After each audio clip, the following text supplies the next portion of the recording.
Jeremy says it 321 of reading. Today, Harry Potter and the Goblet of Fire. Let's get started. We are currently on page 627. Let's go. Tearing his robes and looking to his right, saw Cedric jerking and twitching on the ground, Crumb standing over him. Harry pulled himself up and pointed his wand at Crumb just as Crumb looked up. Crumb turned and began to run. "Stubbiffy!" Harry yelled. The spell hit Crumb in the back. He stopped dead in his tracks, fell forward, and lay motionless, face down in the grass. Harry dashed over to Cedric, who had stopped twitching and was lying there, panting, his hands over his face. "Are you all right?" Harry said roughly, grabbing Cedric's arm. "Yeah," panted Cedric. "Yeah, I don't believe it. He crept up behind me. I heard him. I turned around, and he had his wand on me." Cedric got up. He was still shaking. He and Harry looked down at Crumb. "I can't believe this. I thought he was all right," Harry said, staring at Crumb. "So did I," said Cedric. "Did you hear Fleur scream earlier?" said Harry. "Yeah," said Cedric. "You don't think Crumb got her too?" "Oh, no," said Harry slowly. "Should we leave him here?" Cedric muttered. "No," said Harry. "I reckon we should send up red sparks. Someone will come and collect him. Otherwise, he'll probably get eaten by a screw." "He deserves it," Cedric muttered. But all the same, he raised his wand and shot out a shower of red sparks into the air, which hovered high over Crumb, marking the spot where he lay. Harry and Cedric stood there in the darkness for a moment, looking around them. Then Cedric said, "Well, I suppose we better go on." "What?" said Harry. "Oh, yeah, right." It was an odd moment. He and Cedric had been briefly united against Crumb. Now the fact they were opponents came back to Harry. The two of them proceeded up the dark path without speaking. Then Harry turned left and Cedric right. Cedric's footsteps soon died away. Harry moved on, continuing to use a 4-point spell, making sure he was moving in the right direction. It was between him and Cedric now. His desire to reach the cup first was now burning stronger than ever. But he could hardly believe what he'd just seen Crumb do. The use of an unforgivable curse on fellow humans being meant a life term in Azkaban. That's what Moody had told them. Crumb, who couldn't have wanted the Triwizard Cup that badly. Harry sped up. Every so often, he hit more dead ends, but the increasing darkness made him feel sure he was getting near the heart of the maze. Then, as he strode down a long, straight path, he saw movement once again, and his beam of wand light hit an extraordinary creature, one which he had only seen in pictures form. In his monster book of monsters. It was a sphinx. It had the body of an overlarge lion, great clawed paws, and a long yellowish tail ending in a brown tuft. Its head, however, was that of a woman. She turned her long, almond-shaped eyes upon Harry as he approached. He raised his wand, hesitating. She was not crouching as if to spring, but pacing from side to side of the path, blocking his progress. Then she spoke, in a deep, hoarse voice. "You are very near your goal. The quickest way is past me."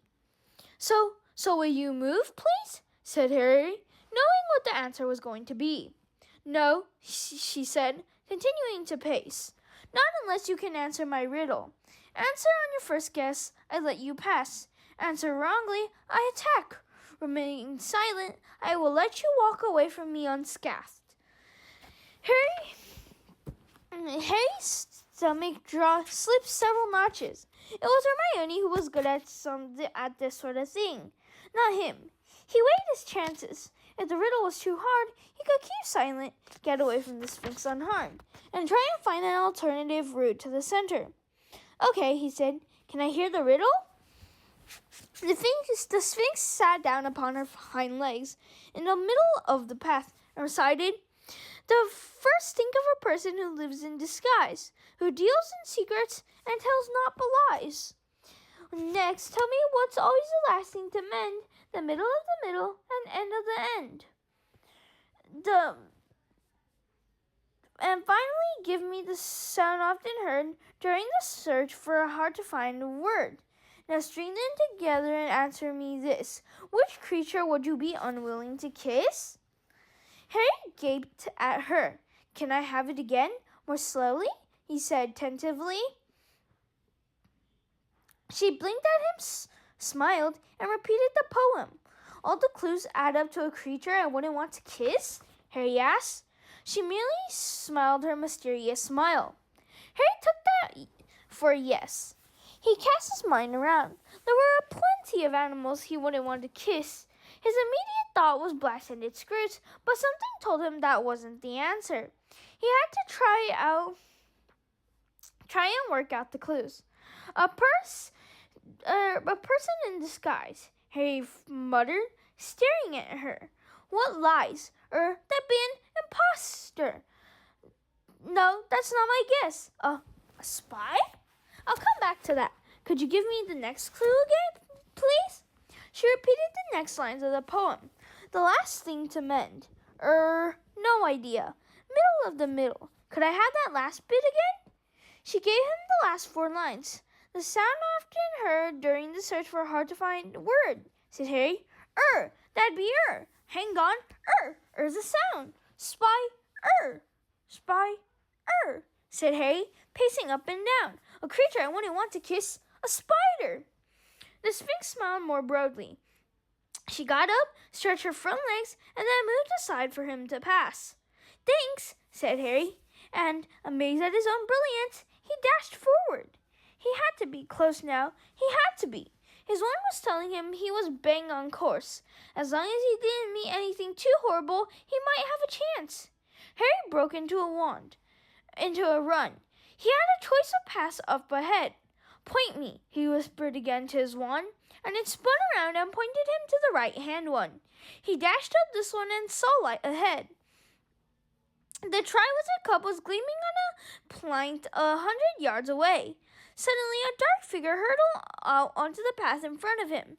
Cedric was going to get there first. Cedric was sprinting as fast as he could toward the cup, and Harry knew he would never catch up. Cedric was much taller, had much longer legs. Then Harry saw movement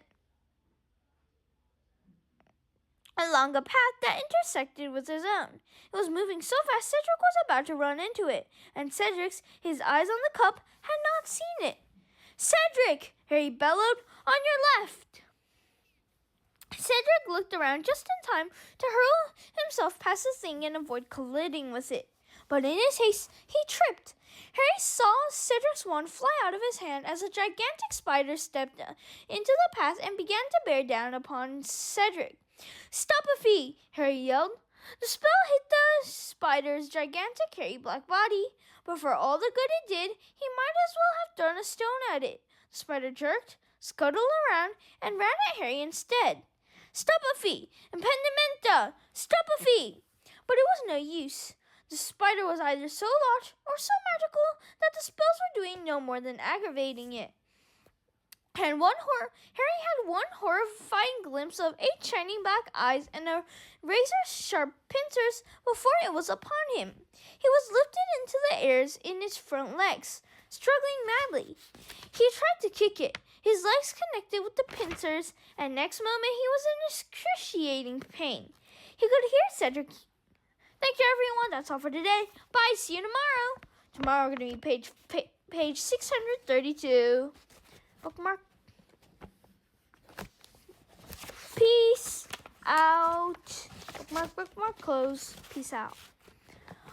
Bye.